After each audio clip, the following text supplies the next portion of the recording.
Thanks, Nikki. And it is Latino Heritage Month, and it was Avril told me about this presentation, and I wanted to see it anyway, but it's really timely. So, Avril, tell us about Mexican photography. Okay, let's see. It says sharing is paused. So let me wait. Oh, yeah, we see your stuff. Oh, you do? Yep. Okay. How come I don't? Wait, Um, hmm. I have to look at maybe speaker. Okay, speaker. Wait a minute. Okay, I'm gonna stop the share and start it over Yeah, I think that's a good idea. because I can't see where it is. And welcome everybody to Yeah. Arguing Adventure. Okay, Hey, there we go. if you guys have questions, you want to throw them in the chat, I can break in at times and voice any Oh questions. yeah, absolutely. Absolutely. I'm going to do that. Okay, so that's there. All right, let me put this up here. Okay. No, no, no, no, no, back. That's not Mexican, but okay. I got your attention though, huh, Rodney? Okay, I was just trying to move this little box up here. There we go. Okay, so Mexico, Mexican art, Mexican murals, Mexican folk art, Mexican cuisine. We know all that, but Mexican photography, what do we know about this? So I know that you know things like get my thing to work here. Next, things like the New York street photography of somebody like Deanne Arbus, always show this when you have an opportunity, Rodney. It's a great picture. Yeah. And you know about elegant Parisian photography that we see in Cartier-Bresson. And you maybe know about some, I don't know, Japanese modernists like this Koji Tajima, really cool photographs. But I think you're going to see today that Mexico has produced a really good group of wonderful photo artists who show us Mexico kind of off the beaten track. And as an example, need I say more than Our Lady of the Iguanas, this sensational photograph by Graciela Iturbide. Now, photography, as we know, was born in the frenzy of invention that was the 19th century. And it's always been modern and it's always been technological. There were a long time a debate whether it was art or science, but it became very popular right away. For example, the first daguerreotypes, kind of the first photographs, came out in 1839, and in 10 years, there were 100,000 daguerreotypes being made a year in Paris. And photographs were being made in Mexico barely 6 months after the introduction of the daguerreotype. And there we have one. The daguerreotypes are so, so, so cool. Now, these early photographs captured the world, everything from the pyramids of Egypt to the catacombs of Paris to the family dog. And interestingly, the recently deceased were actually a frequent subject since it took so long to make a photograph. They were still, there was also a sentimentalism in the 19th century. We'll see that. Now, and of course, the conflicts of the emerging modern world were well documented, and among the most photographed of these conflicts was the Mexican Revolution, took place between 1910 and 20. And one of Mexico's greatest photographers, Agustin Casasola, took some memorable images of the conflict. His photographs of the Mexican Revolution are often compared to those of Matthew Brady, who documented the American Civil War. There's a big difference, though, that the Civil War, which was in the 1860s, at that time, he did not have film that could capture action. So Brady's photographs are getting ready for a fight and sort of after the battle. But by the time of Casasola and others, actions could be documented in photographs, but they're equally persuasive and powerful. Now, Casasola was a typographer, and by age 20, he had turned reporter from a paper called El Imparcial, one of the official newspapers of the Porfirio Diaz regime. So he was president before the Mexican Revolution. That's why they had one. And it was a time of a lot of bourgeois culture. Porfirio Diaz did a lot for Mexico, but he was very focused on Europe and competing in that way. 85% of the public at that time in Mexico was illiterate, and those who could read, businessmen, landowners, and so forth, the emerging middle class, they were living in this comfortable dream world. And the Porfiriato, as they call it, demanded kind of happy pictures, and Casasola did his part. So we have, images like this. This could be Paris. It's not, it's Mexico. Or that, look, this is wonderful, all the modern marvels that we have, right? But on the other hand, Casasola was there when Francisco Madero entered Mexico City. Wow, it's quite a picture. And as he saw the growing potential of photography, Casasola's commitment grew accordingly. So in 1905, he started his own photo agency, and in 1907, he committed one of the first acts of activist photojournalism. So the former president of Guatemala, General Lisandro Barrias, had been assassinated, and the assassins were to be executed by firing squad in a prison in Belen, Guatemala. And coverage of it was prohibited, but Casasola climbed a telephone pole and made a little platform for himself that allowed him to shoot over the prison wall. And this incredible feat won him a special award. And I am so sorry, Rodney. Search high and low. I could not find this image, but it's well documented that it existed. But with the outbreak of the Mexican Revolution in 1910, of course, the photographers of the good life of the Porfiriato now found themselves on the battlefield. And this new reality compelled Casasola to look behind the image, really to the unseen. So he produced an astonishing record of the lives of Mexicans, revolutionaries and reactionaries, the ordinary and the extraordinary. He documented Mexico's emergence into the modern world, but he also felt a great need to preserve its past. And this, of course, is the tension that we see in all Mexican arts of that period. Wonderful pictures. And I like one on the left. There he is down at the bottom, his shadow, right, with his standing camera. Oh, lovely. I think I have one more here. Yes, group of people celebrating, doing I don't know what. Okay, let's see. Now, the photographic archives that Casasola eventually assembled with his brother comprise nearly 500,000 images and are considered the finest collection available on early 20th century Mexican history. If you're interested, they're in a convent of San Francisco in the city of Pachuca in Hidalgo. All right, let's see some more of his images. There we go. Here we have Madero entering town. This is like extraordinary action photography. Like, get out of the way of the horses, right? I don't know where he's standing exactly, but a fantastic image. And here we have two, I believe that is Pancho Villa on the left. I said this and then somebody corrected me. So one of these is Pancho Villa and the other is Emiliano Zapata. Zapata was a local farmer and horse trainer, but he had a guerrilla army of dedicated peons who fought for his vision of justice, land, and liberty, and he would be a thorn in the side of successive would-be presidents who finally managed to assassinate him in 1919, considered the moral voice still of the Mexican Revolution. And here's some soldiers, some Zapatistas out in the fields, right? Again, kind of a wonderful image, and we have writing on it telling us that it's a revolutionary, a military revolutionary train. There we have them. And I think you probably know, I can't remember, I have done the Jack London presentation for you. The Jack London also photographed the Mexican Revolution. It's kind of incredible. Here we have some young children, soldiers. And there we have the death of Zapata. As I said, photographs of the recently deceased created a lot of sway in those days. This is a wonderful image, right? Okay. Wonderful and horrifying at the same time. Wonderful and horrifying, and bear that in mind. You're going to see that a few times in this presentation, right? There's a level of violence and beauty in Mexico that kind of go together in odd ways, but yeah, terrifying and wonderful at the same time. Okay, but let me introduce you to another early century photographer who had perhaps a more conventional practice, though he too contributed to Mexico's emerging sense of itself as a modern land with an important past. And he shares a familiar name with his famous daughter.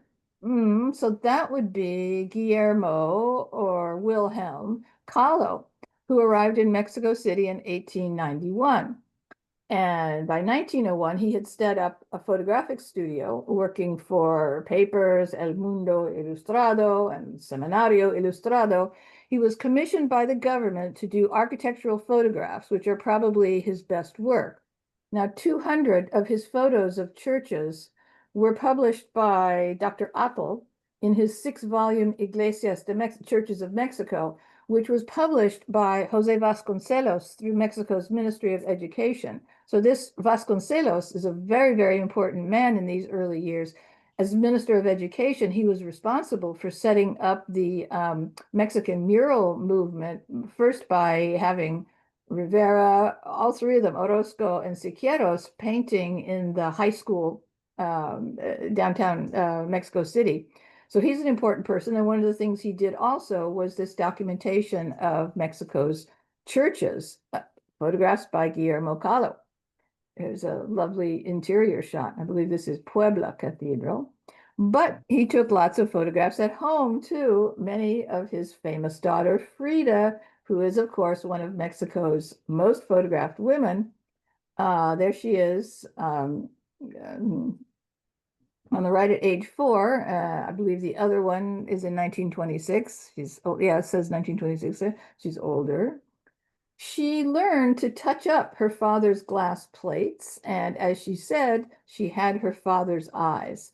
And perhaps her interest in self-portraiture came from sitting for him as many times as she did. And these images, like this one, also show her interest in dressing up and in self-preservation. So where is she in there? Can you find her? Is she like lower right, right? No, No, she's on the left, she's standing. on the left, standing up in the Oh. suit. That's Yeah. Frida. So yeah, she's very cool. Now, as we have seen, as we know from other types of art, many artists were attracted to Mexico's intensity and beauty. One of California's most famous photographers produced a substantial body of work in Mexico, and he is Edward Weston.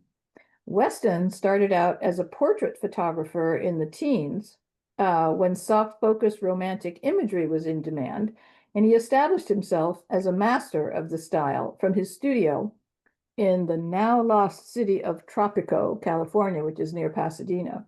So this is interesting. Weston and Dorothea Lange also photographed in this style in the early century when pictorialism, which is a photo style in which the photographer is trying to prove that photography can be as artistic as a painting. And of course, the paintings of the time were impressionistic, so soft and so forth, beautiful like this. But you can see he's a superb photographer. But by the 20s, he and some of his friends, Imogen Cunningham, for example, they were moving towards new ways of expression in the 1920s, kind of renouncing this pictorialism and focusing more on abstract forms and sharper resolution of detail. So this is a new way that he's photographing a person, a portrait. I mean, almost not even call it a portrait. Certainly it's recognizable, but he's clearly interested in shapes and tones and so forth, the formal aspects of this photograph. And these were what he called straight images, meaning unpretentious and true to reality, right? So he later wrote, the camera should be used for a recording of life, for rendering the very substance and quintessence of the thing itself, whether it be polished steel or palpitating flesh. Now, he seems to have known something about palpitating flesh. Although he was a family man with 2 children, he took up with the beautiful Bohemian, whom we see pictured here, Marguerite Mather, in 1913. And by 1921, they were jointly creating photographs. But in 1923, Weston became infatuated with another muse, the actress and model Tina Modotti, and left both his family and his mistress, Margaret Mather, to travel to Mexico with her, where he shot over 700 photographs, including this one, which is again of a Mexican general named Galvan. And what he has done is completely eliminate context at all from this and monumentalize this guy. What is producing this expression of intensity on his face? Well, in fact, what he was doing was hunting some animal, deer, I suppose, and Weston said, as he releases the trigger, I released mine. Kind of monumentalizing people as well as places. It's cool. So some of his other works down here. Oh, why did that one go away so fast? That's his famous El Excusado. That's a beautiful picture.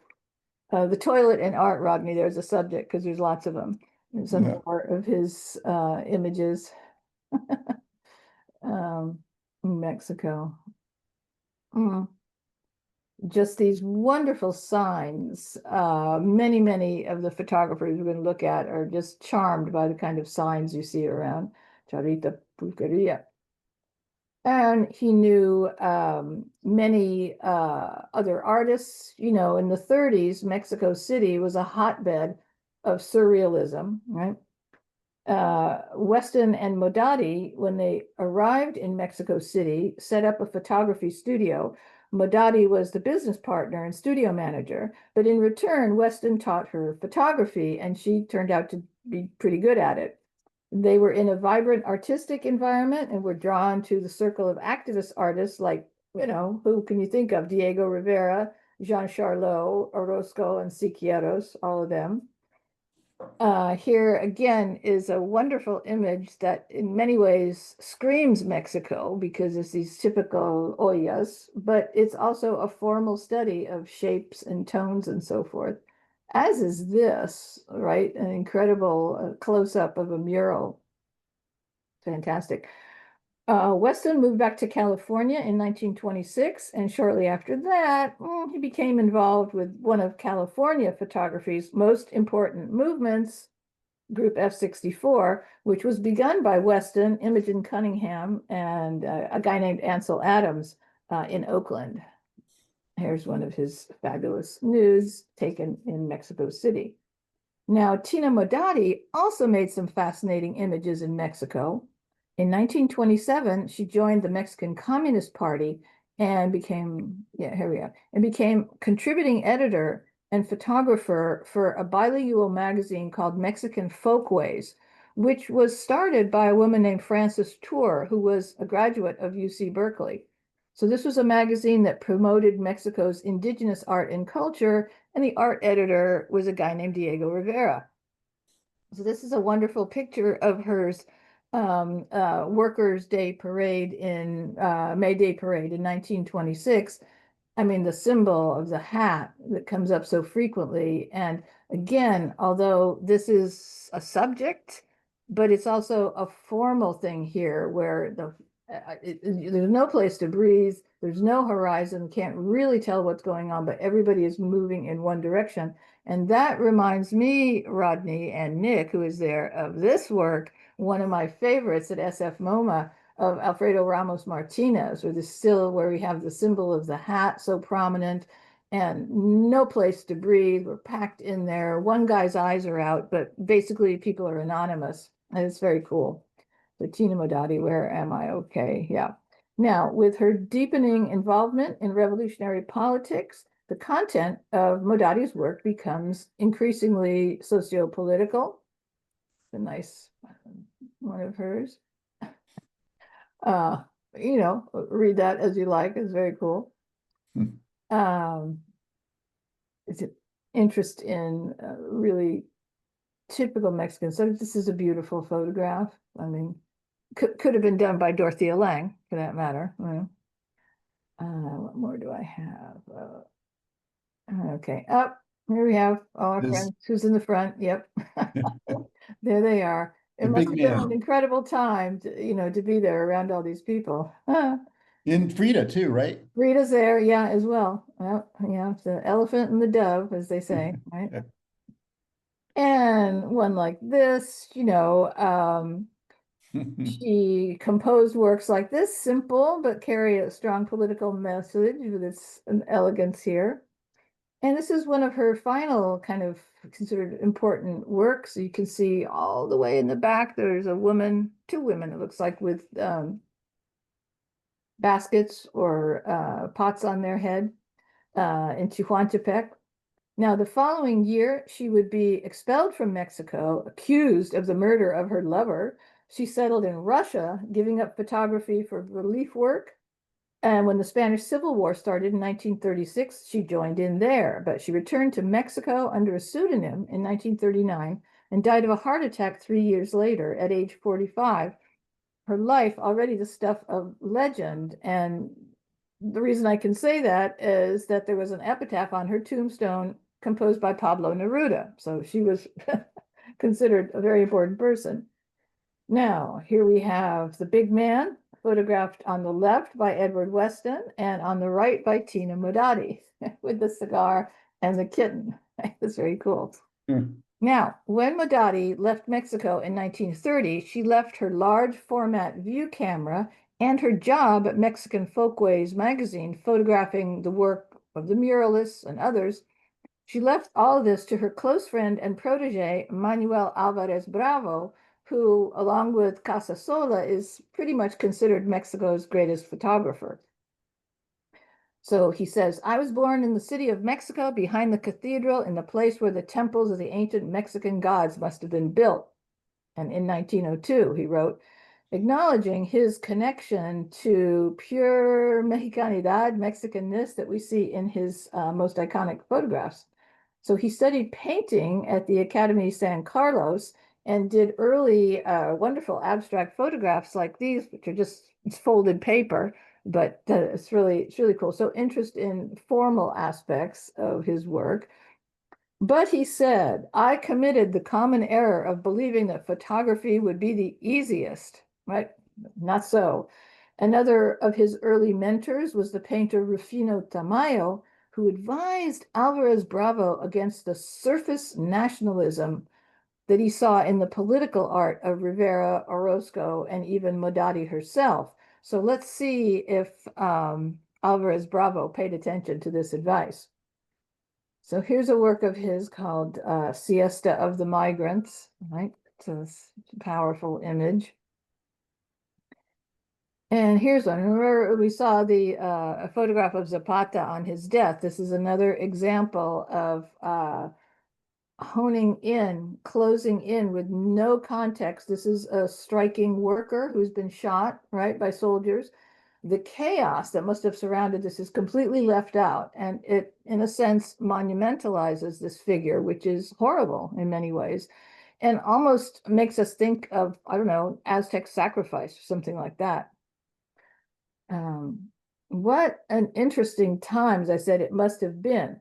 So we have very political artists, we have art for art's sake artists like Rufino Tamayo, and there are surrealists who are both political and not political, two stances in kind of an uneasy tension. Now, this work by Alvarez Bravo was actually commissioned by André Breton, who was a Parisian surrealist who hung out in Mexico City. They just, like, the Impressionists wanted to get out of Paris. They went to the south of France, but the surrealists, many of them came to Mexico. So he commissioned this as a cover photograph for the catalog of an international surrealist exhibition in Mexico City. Censors ultimately forbid this picture from being printed on the catalog cover, although it did appear in the exhibition. So this is surreal, but it's also got lots of Mexican kind of content in it, references in it. The cactuses there on the blanket that, you know, are dangerous, but they also protect the sleeper and so forth. Her bandages, according to Alvarez Bravo, are meant to evoke an injured dancer preparing for rehearsal. Well, looks like a form of bondage. Now, interestingly, her hips and her thighs are covered by these, but not her pubic region. That's obviously what was bothering the censors. Now, this picture is called La Buena Fama Durmiendo. The good reputation is sleeping, and it comes from a Mexican proverb that goes, earn a good reputation, then kind of rest on your laurels. So this was done in 1938, but it wasn't actually printed until much later, till the 70s. Okay. It's this pure Mexican surrealism, this group of probably carousel horses, just kind of wonderful.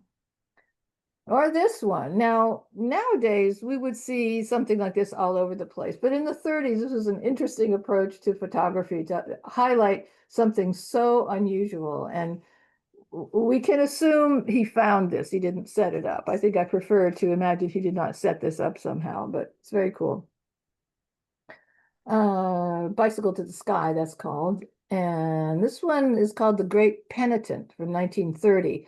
And it's a little bit difficult to read. So it's a woman lying face down on the sidewalk in front of a church, shot as it is from a bird's eye view. We have these wires coming through, making a strong diagonal. And the saints on the front of the church, their heads are kind of cut off. So it's a little bit difficult to read in some ways. Striking visual composition, though, and complex in many ways. Now, in 1934, Alvarez Bravo himself turned mentor, befriending another young painter turned photographer, direct from Paris, and his name was Henri Cartier-Bresson, who had come to Mexico to work in the brilliant natural light not often found in Paris.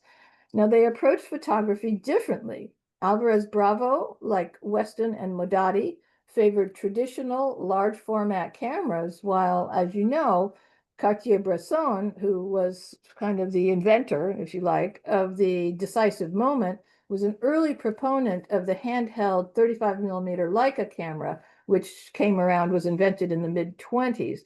But their common interest in capturing the accidental theater of the street outweighed these differences. So let's check this out. Here's Cartier-Bresson.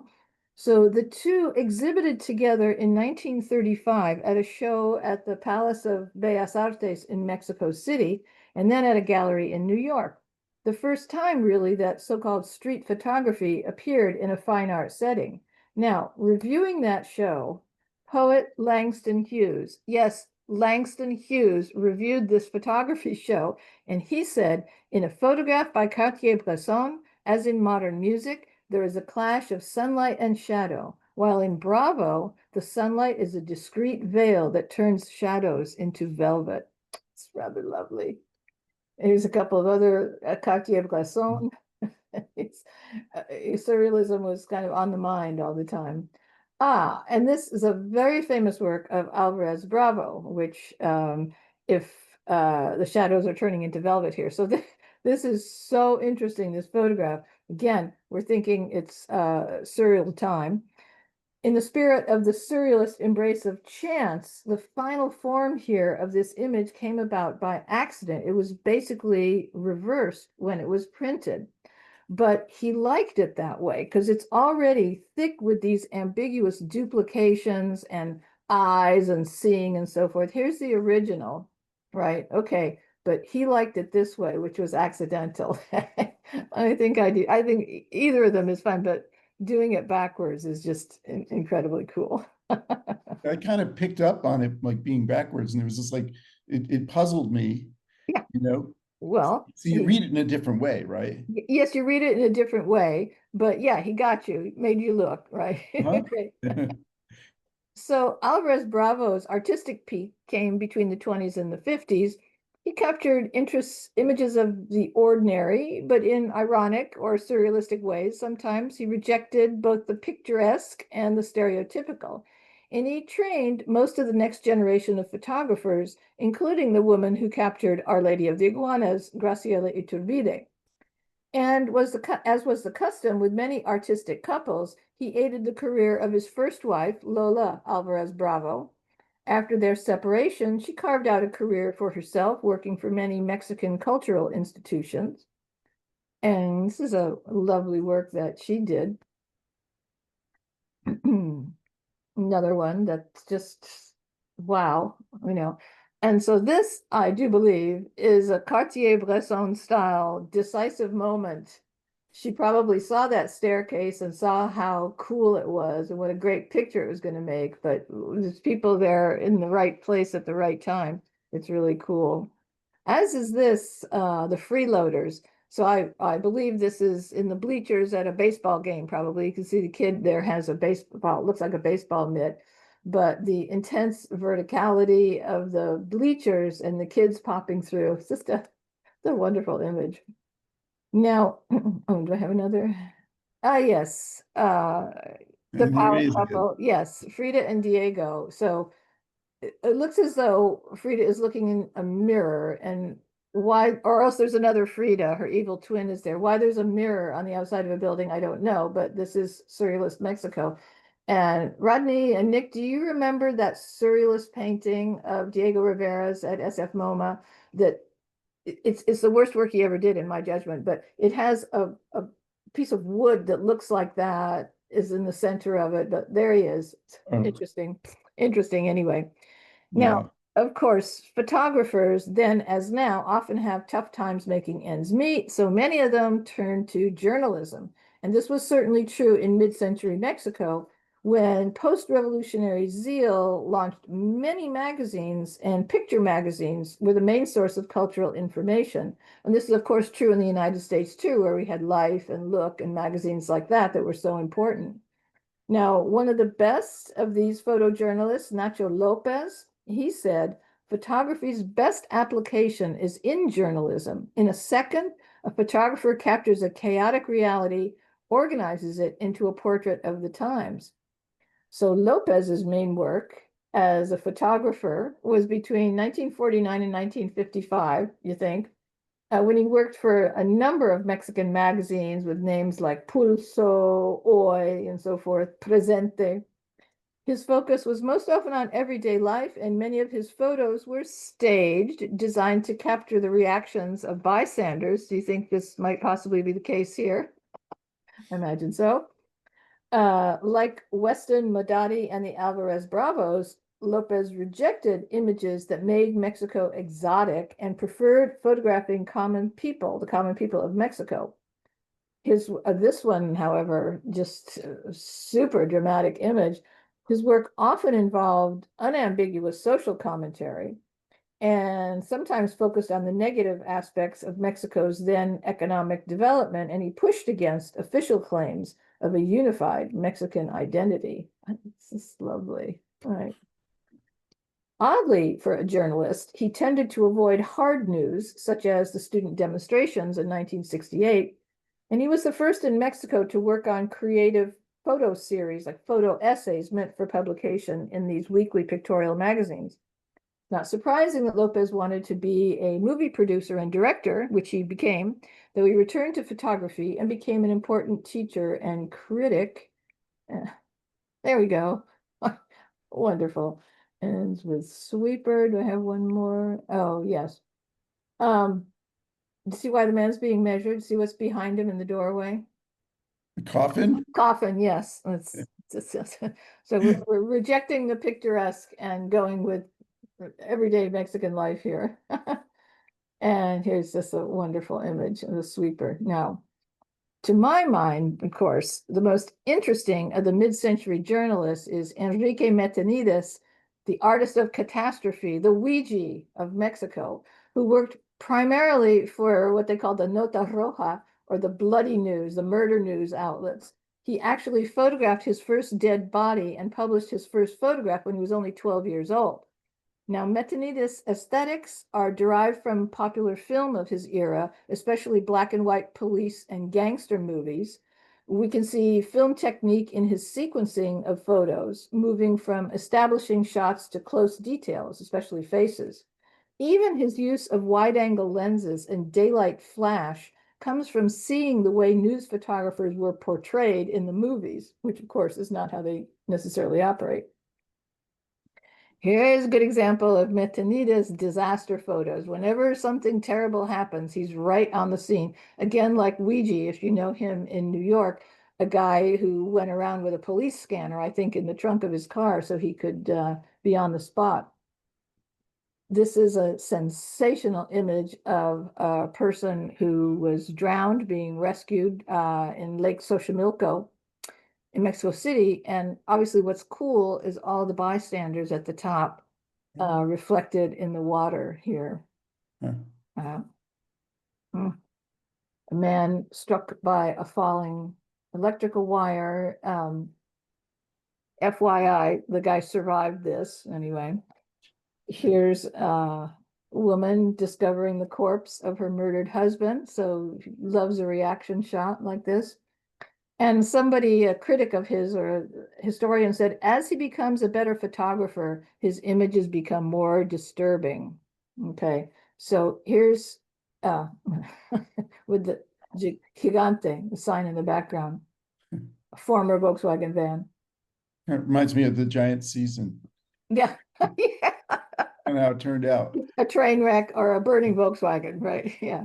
Okay. So this is a series that's just unbelievable. A rescue of a guy up on these girders who's looking to commit suicide. So you see, it's the start at the top left and go across like this. And he captures all of these. And here's like the fourth one. It's just a sensational photograph, right? With the crossing girders and the people, the guy with his arms out there. This is what he was great at. And he really, I mean, as far as Nacho Lopez's statement that a photojournalist captures in a single moment, the chaos of the times, well, he's pretty good at that. And here, save the best in air quotes for last. This is his picture of, this is a Mexican movie actress named Adela Legarreta Rivas, who was struck and killed by a Datsun in Mexico City in 1979. And he is on the spot and takes this extraordinary image. Now, I think in this case, doesn't look like he could have done anything, but a lot of the kind of work that Metanidas does brings up this idea about a photojournalist. Somebody is in trouble, they need help. And what do? You take a photograph, but I think there's nothing he could have done here. Okay. Now, Manuel Carrillo turned to the camera fairly late in life, joining the Question from Nikki. Did the men save the guy that was going to commit suicide? Looks like they did, right? I believe they did. Yes, I should have tracked that down, but I believe they did save him. So it was all for the best, right? And it created this fantastic image. Okay, so let's see. My next guy is Manuel Carrillo, who joined the Photo Club of Mexico when he was 49, but he quickly found his voice making images of everyday life throughout Mexico, celebrating local culture and the human spirit. And again, rather than idealizing, aestheticizing, or moralizing, Carrillo portrays Mexico from the perspective of, I guess we could say, an affectionate observer, transforming ordinary moments like this one into expressions of quiet eloquence. And the dog on man's waiting for his master, right? Here's another beautiful image. And finally, another a dog image, just quiet. Yeah, this is Mexico. Now, by the 1960s, of course, photography in Mexico, as elsewhere, is undergoing the same kind of revolution that we see in other art forms, that we see in society, that we see in politics. Museums begin collecting and exhibiting photography, and universities and art schools teach it both technically and as an art subject. Now, in Mexico, many young artists felt that they could no longer relate to post-revolutionary heroism and romanticism. Instead, they focused on the fragmented society that had been depicted by mid-century artists like Nacho Lopez and Carrillo here. Contemporary photographers aimed to document the uneasy cohabitation of ancient cultural rituals and contemporary adaptations and interpretations. So here we're going to start with Graciela Iturbide, who was born in 1942, youngest of 13 children. She married in 1962 and had 3 children, but when her daughter died at age 6, Iturbide's life underwent a sea change and she decided to study filmmaking. So, but instead she worked with Manuel Alvarez Bravo, who was teaching at UNAM, at the University in Mexico City. She met Cartier-Bresson in Paris and was taken by his concept of the decisive moment. However, her best-known series came about during a 10-year stay with the Zapotec Indians of Yucatan in Oaxaca, among whom women are commonly accorded places of power and stereotypical gender roles are frequently subverted. She lived with the women, she got to know them, and was thus invited to participate in intimate aspects. Whoops, that's Manuel Carrillo, sorry. Of their lives, kind of like Dorothea Lange in this. So here's the women, and this one, just so you can see, this is a decisive moment because you can't get those birds or bats, whatever they are, to do that again. It's a wonderful image. And kind of surreal. And still kind of surreal, yeah. Still kind of surreal. I don't even know. Do you think they're birds? Butterflies? I'm not even positive. I think they're birds. You think they're birds, Nick? Yes, very small birds. Yeah. Anyway, it's like a nice intimate moment here. This photograph, quite interesting. A woman clearly in traditional costume about to walk across a rather forbidding looking plain. I would hesitate to walk across there dressed like that. And she's pulling something on probably a goat, a cow, but carrying a boombox, right? Yes. This is our world, right? Her, But then it makes you wonder what the date is, right? It's like probably like 1970s, right? I think this would be the 70s. Yeah. Yeah. Yeah. Yeah. The boom boxes, we don't have those anymore, but yeah, it's like the police shows where you can date them by the phones that they're using. There we go. Okay. And this is a magnolia, a non-conforming person whose image Graciela managed to get. So she uses photography to try to understand Mexico in its totality as a combination of indigenous practices, imported and assimilated Catholic religious practices, and global concerns. And just so you know, there is a statue of Our Lady of the Iguanas in Yucatan. So put that on your list next time you're there and have go look at that. Now, a different yet totally Mexican slice of life has been the life work of Lourdes Grobet, who spent 30 years to taking pictures of the luchadores and studying their way of life, or the lucha libre fighters, right? She sees them as city Indians, she calls them. She wants to humanize them and focuses on the importance of the mask they wear as a symbol, as going all the way back to Aztec rites.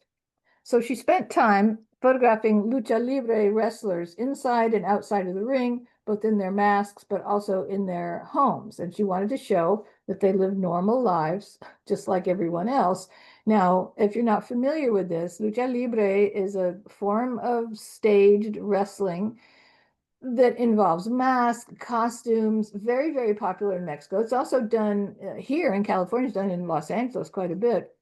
And in fact, in an extraordinary coincidence, I was giving this talk at the library in Yountville last week, and the woman who organized it said that at the Napa Library, I think next weekend, they're going to have a presentation of lucha libre fighting. I mean, so it's like unbelievable.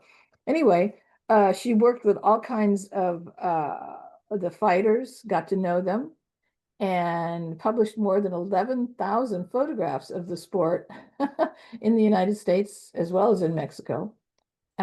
Because Nikki points out they have demonstrations at the street fairs these days. There are yeah, probably, yeah, yeah, yeah, I yeah. think there were some baseball fans for some of the postseason games that were wearing them too. Oh, could be so. Yeah. Well, there we go. Yeah. Well, anyway, a couple of other. Oh, dear. I think that's Chavela Romero versus Vicky Williams in 1981. Okay. So she's focusing on a particular aspect of very Mexican culture, a very Mexican aspect of their culture. But Mexico is, of course, part of the modern world too, with an upper class, which has its own keen documentarian, a woman named Daniela Rosell, who was born in Mexico City in 1973, is a Mexican photographer best known for her portraits of the privileged Mexican elite, of which she is herself a member. Her best-known photographic work was published in 2002 under the title Rich and Famous, Ricas y Famosas, a photographic series portraying upper-class Mexican women, many of whom would have connections to the PRI, the Institutional Revolutionary Party that ruled Mexico for, 60, 70 years. The first line of the book says, the following images depict actual settings. The photographic subjects are representing themselves. Okay, that's lovely. But how about this one? This woman is the daughter of a well-known composer. Now, originally, her own friends and family were her models, but these were popular and other people agreed to join in. She allows the women to choose their own outfits and accessories, which, as she says, have been influenced not only by telenovelas, but by American television and movies. I'm thinking Dynasty, right?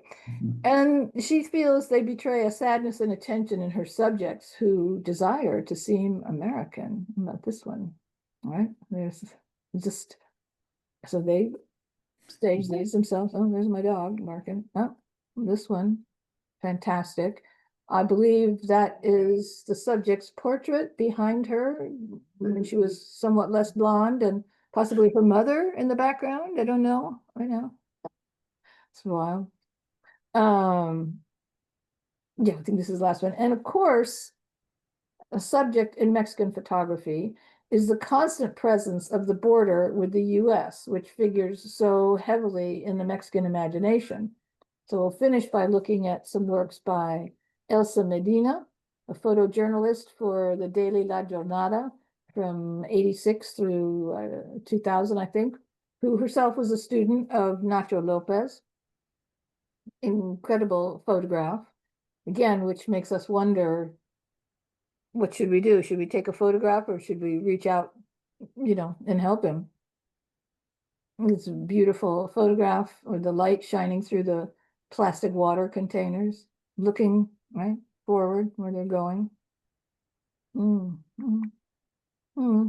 Yes, looking again. So she's behind the subjects. Okay.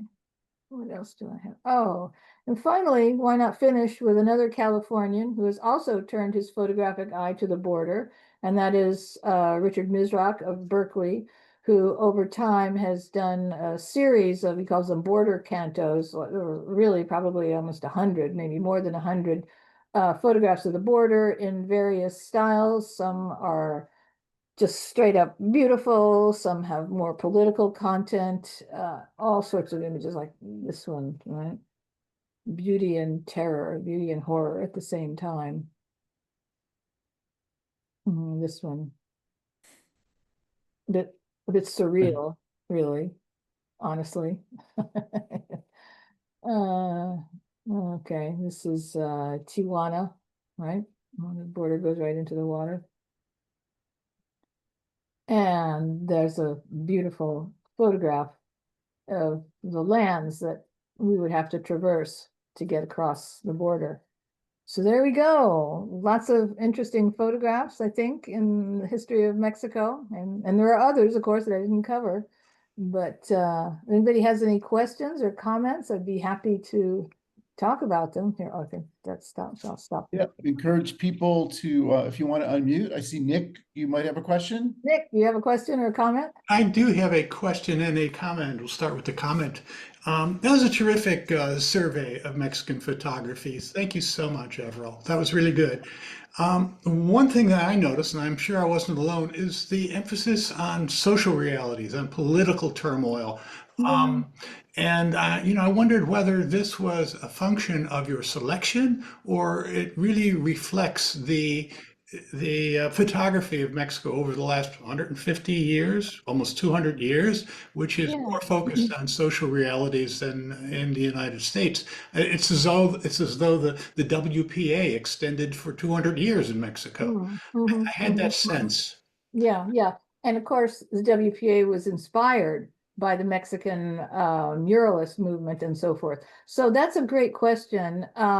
Certainly, I've not covered everybody. There are other people. I think this is probably based on the research that I've done, the books that I look at. I think that this is more accurate, that there's more of this sort of photography emphasis on social realities than perhaps there is in the United States. Although, yeah, hard to say.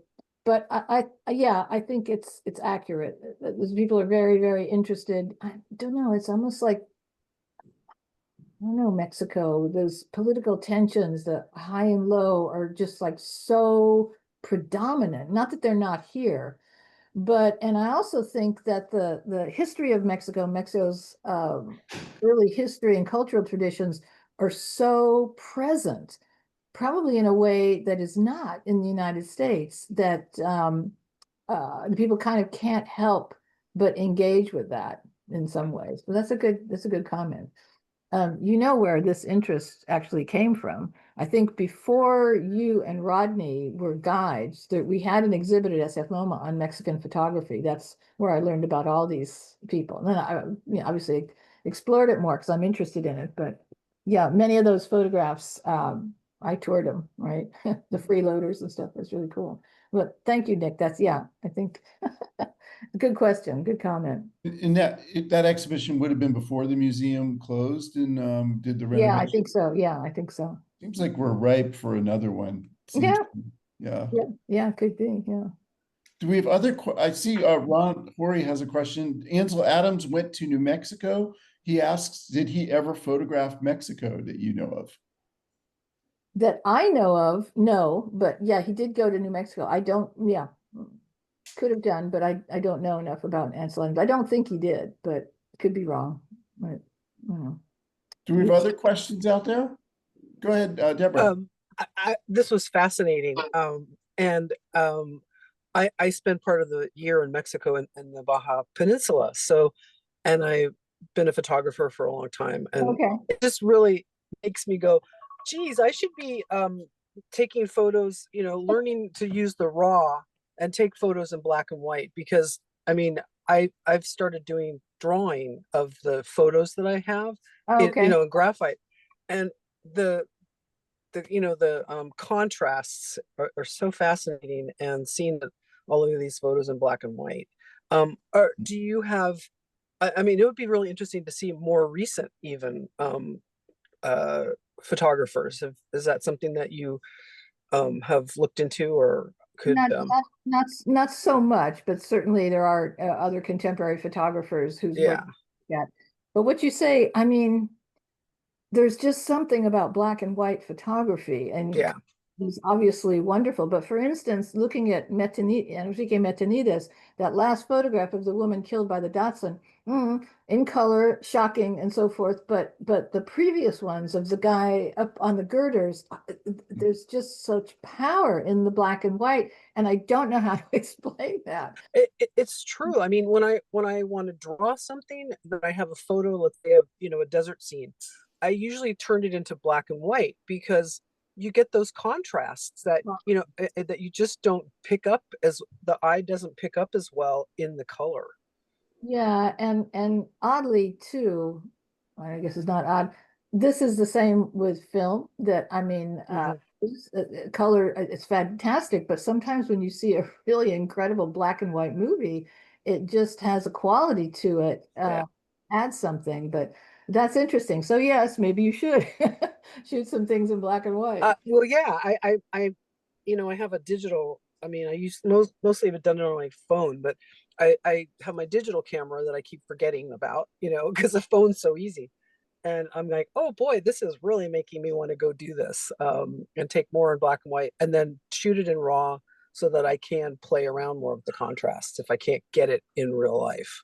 Okay, well, like being in the darkroom. I used to do darkroom stuff. So yeah. Well, if the presentation inspired you to do that, then well done. I'm glad. I have a question. It just seems like narrative is a very central part of these photographs. Almost all of them seem to provoke some kind of story. And is that a sense that you also get from this set of photography? Concept, I mean, other than a portrait and some kind of still life composition, right?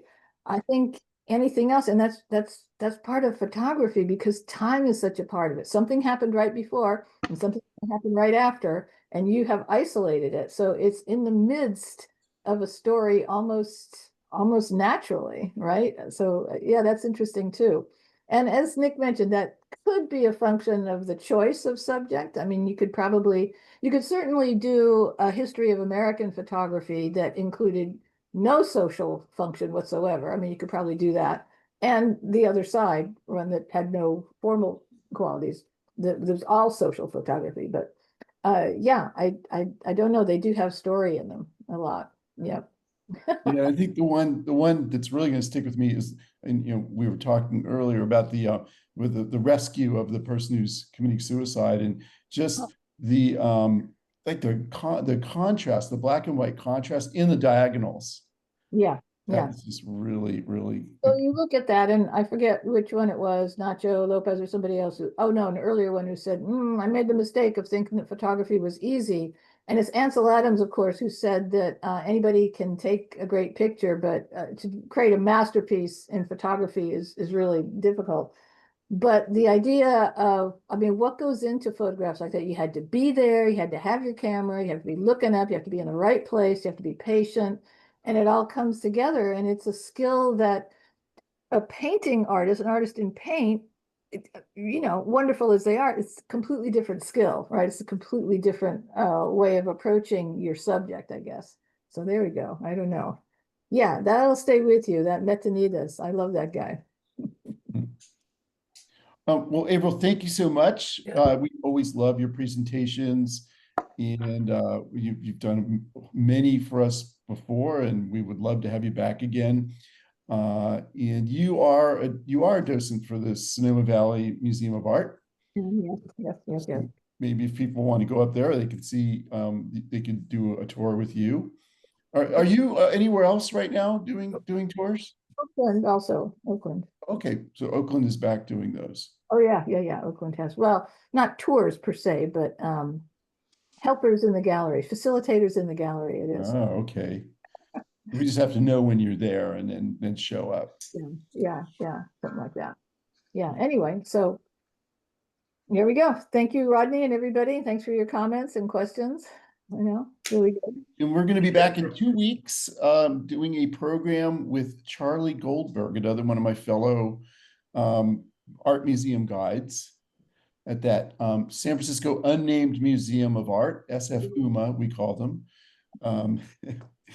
But Nikki, what else is coming up from Community Living Campaign?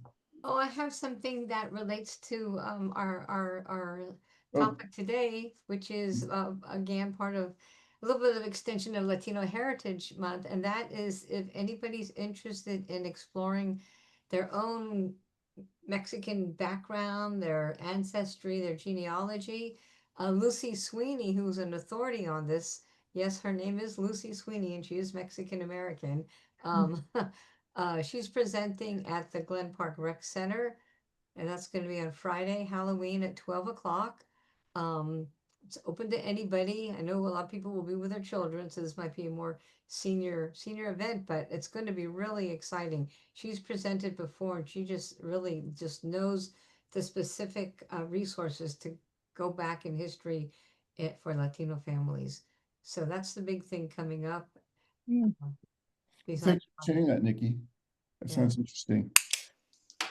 And then I guess we have Boomer Talk tonight at 6 o'clock with Richie Unterberger. And I'm trying to remember what he's doing. I know it's something I was really interested in. Creedence Clearwater Revival, yay. Oh yeah, Creedence, the great El Cerrito band from the bayou of El Cerrito, Creedence Clearwater Revival. Yeah. I should remember them. Yeah. So Well, thanks everyone for tuning in. Thank you again, Avril. What a great presentation. thanks, And everybody. we'll have you guys back soon in a couple weeks. All right. Doing Don't adventures. forget, it is Indigenous Peoples Day today. So Oh, that okay. That too. bye everyone. Bye everyone. Bye Thank bye. you. Bye, Nikki.